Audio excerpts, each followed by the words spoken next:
Unlike another economist in this building, I don't believe that all taxes are bad. There are good taxes as well as bad taxes. The financial transactions tax, or the Robin Hood tax, is definitely an example of a good tax, and I'm certainly not the only economist with this view. Supporters include hundreds of economists around the world who've urged G20 leaders to introduce a financial transactions tax. They include at least 4 Nobel laureates in economics: James Tobin, Joseph Stiglitz, Paul Krugman, and Daniel McFadden, as well as many world leaders. Economists strongly support a financial transactions tax, mostly because it would curb the excessive speculation that resulted in the recent financial and economic crisis. There has been an incredible growth in the financial sector and in the volume and number of all manner of unregulated derivatives and other financial products. The link between the financial sector profits and benefits to society is broken. Yes, the financial sector should pay for the costs of the crisis, and yes, we should have better insurance for banks, but we also need to prevent yet another asset boom and financial crisis from developing again. And that's what a financial transactions tax would help do. A financial transactions tax is not a substitute for regulation. Instead, it is an excellent complement to stronger regulation of the financial industry that is required. A modest transactions tax of a fraction of a percent would not only dampen financial speculation and promote greater stability, it would also free up capital for more productive investments in the economy. Lastly, it could also raise hundreds of billions of dollars worldwide for more important human needs such as reducing poverty and fighting climate change. It is not a new or highly complicated idea. John Maynard Keynes wrote in favor of financial transfer tax 74 years ago. Many countries around the world levy some sort of financial transfer tax. It may not be a new idea, but it is an idea whose time has come. And it deals with a global problem that requires a global solution. That is why Gordon Brown, Nicolas Sarkozy, Angela Merkel, the European Parliament, Nancy Pelosi, and even U.S. Treasury Secretary Lawrence Summers, among others, have all supported a global financial transactions tax or levy. This will be a major issue when G20 finance ministers meet this Friday in Washington and the IMF delivers its study on the issue. The main political obstruction to any sort of global tax on banks or financial transactions is coming from Canadian Prime Minister Stephen Harper and Finance Minister Jim Flaherty. In a letter sent to G20 finance ministers last week, Flaherty instead proposed a market-based solution using contingent capital securities. This is clearly a diversionary tactic. Contingent capital securities are bonds that turn into equity when a bank is in trouble. They have been roundly criticized in the international financial press as even more dangerous and destabilizing. This type of financial innovation cure could be worse than the underlying disease.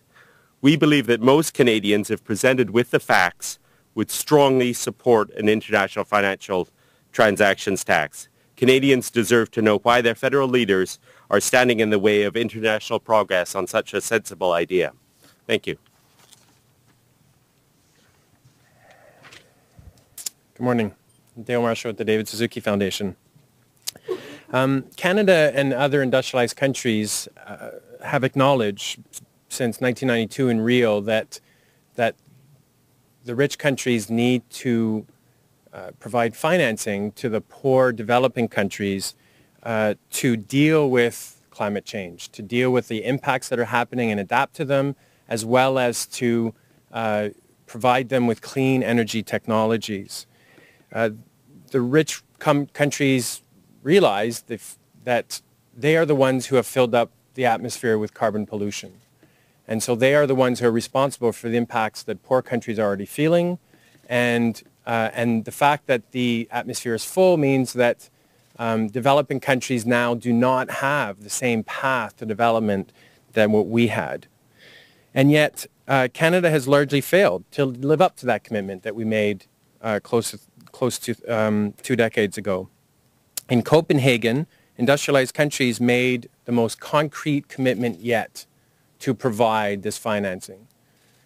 Essentially, over the next 3 years, developed countries said that they would provide $30 billion in new and additional financing for poor countries. So that's $10 billion a year coming from from industrialized countries, and ramping up to $100 billion a year by 2020. Now, Copenhagen was, in my mind, largely a failure, but the Canadian government has hailed it as a great success. And so the least we can expect is for the Canadian government to adhere to its commitments. And that means that Canada's fair share of the $10 billion per year means $300 to $400 million per year over the course of the next 3 years. In the speech from the throne this spring, the government committed to doing its fair share.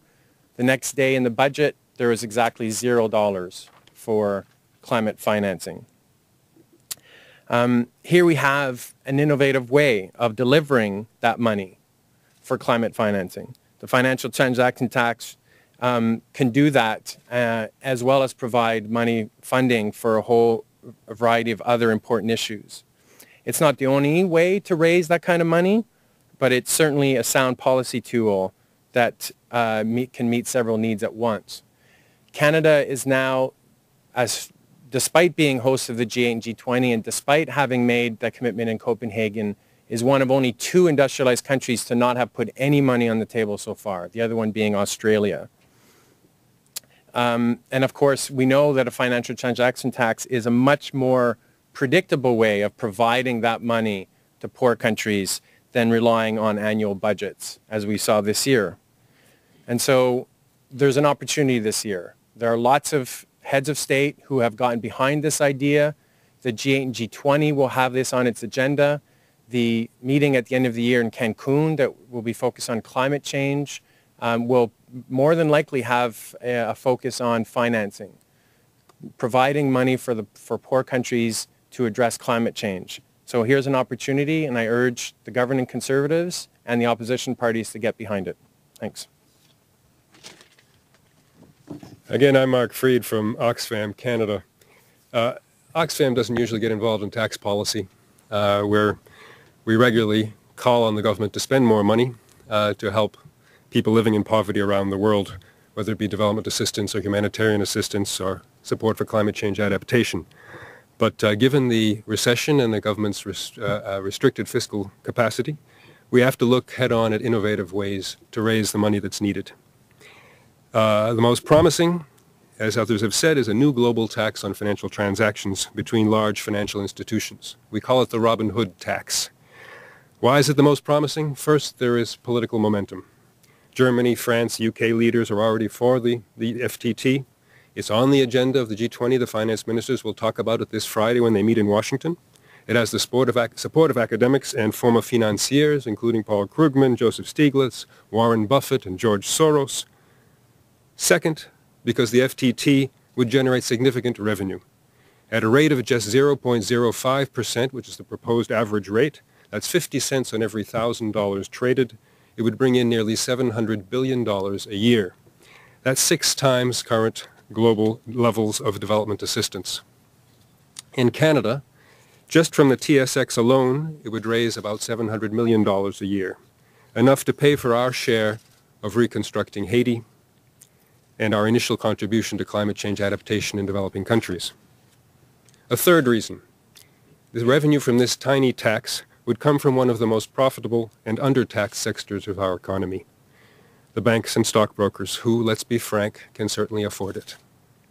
We have 5 years left to achieve the Millennium Development Goals for reducing poverty and suffering, which the world agreed to in the year 2000.